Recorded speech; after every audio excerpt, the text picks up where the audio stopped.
Welcome to the League of Legends Champion Spotlight, featuring Zed, the Master of Shadows. The unseen blade is the deadliest. Zed is a melee assassin. He relies on sending out living shadows that mimic his basic abilities, allow him to reposition mid-fight, and quickly strike down his foes. When expertly played, Zed can kill his opponents before they even know it hit them. Zed's passive is Contempt for the Weak.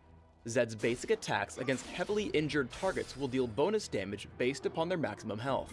While this passive has no cooldown, it can only strike an individual target once every few seconds.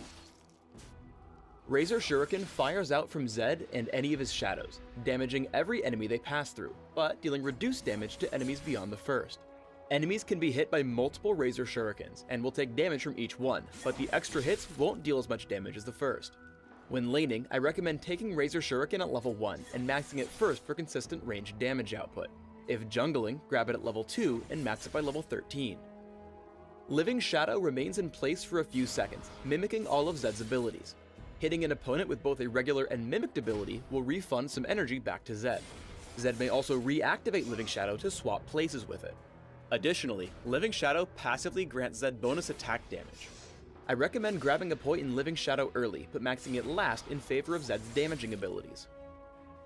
Shadow Slash damages nearby enemies, and reduces Living Shadow's cooldown for each enemy hit.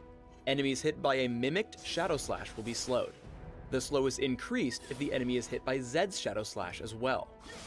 When jungling, I recommend taking Shadow Slash at level 1 and maxing it immediately.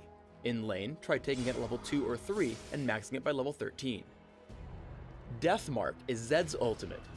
When cast, Zed dashes to target enemy champion, dealing damage, marking it, and spawning a living shadow behind it. After a few seconds, the Death Mark will trigger, damaging Zed's target based on how much damage Zed dealt to it while the mark was active. Like with Living Shadow, Zed may reactivate Death Mark to swap places. As with all ultimates, I recommend taking Death Mark whenever available. In lane, try to poke at your opponents as much as possible. Even though Elise is underneath her turret, Living Shadow into Razor Shuriken allows Zed to deal some damage without fear of counterattack. Zed's core damage combo is Living Shadow into Shadow Slash and then Razor Shuriken. If you can hit both Razor Shurikens, you'll deal a lot of damage to your target. As your opponents get lower, reactivate Living Shadow to land a basic attack with Zed's passive Contempt for the Weak. This ability combo picks up an easy kill on the low health Katarina. When fighting versus skill shot champions, make use of Living Shadow's second activation. Veigar thinks he'll land Dark Matter, but Zed swaps places with Living Shadow to dodge it and closes in for the kill, picking up a quick 300 gold. When jungling as Zed, make use of Living Shadow's swap to get through the jungle camps faster. Cast Living Shadow across the wall and hit your other abilities, then reactivate Living Shadow to save a few seconds when clearing neutral monsters. Even when laning, use Living Shadow to pick up some extra gold from the jungle camps. Zed hops over the wall with Living Shadow, uses Shadow Slash, and aims Razor Shuriken so that both of them will hit the neutral monsters.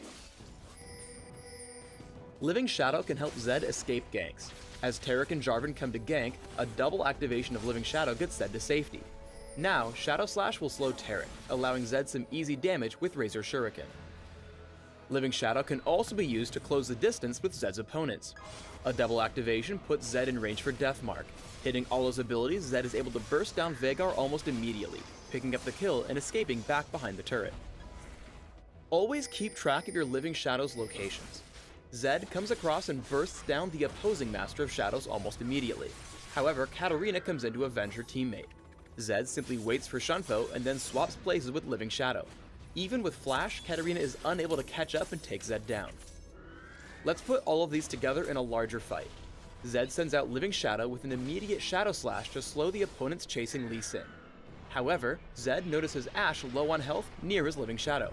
Zed swaps and hits Ashe with Death Mark, taking her down with ease before walking away unscathed. I recommend building Zed primarily for physical damage output, with a small emphasis on durability due to his short-range nature. Here's an example build. Try Armor Penetration Marks, Armor Seals, Magic Resist Glyphs, and Attack Damage Quintessences. Run 21-9-0 Masteries, taking all the physical damage increases in offense, plus health regeneration and minion damage reduction in defense. Take Ignite for champion killing when laning, or Smite when jungling, plus Flash for increased mobility. Open with Boots of Speed, Health Potions, and a Doran's Blade or Prospector's Blade. Rush Brutalizer and take Mercury Treads or Ninja Tabby based upon your opponents. Grab Hex Drinker when needed and buy Bloodthirster or Sanguine Blade for increased damage output, and follow up with Last Whisper. Your final build should also contain Guardian Angel or Overlord's Bloodmail, Yomu's Ghostblade or Lord Van Dam's Pillager, and Maw of Malmortius. Thanks for tuning in to the Zed Champion Spotlight. Please subscribe to the Riot Games YouTube channel above and leave us your comments just below the video.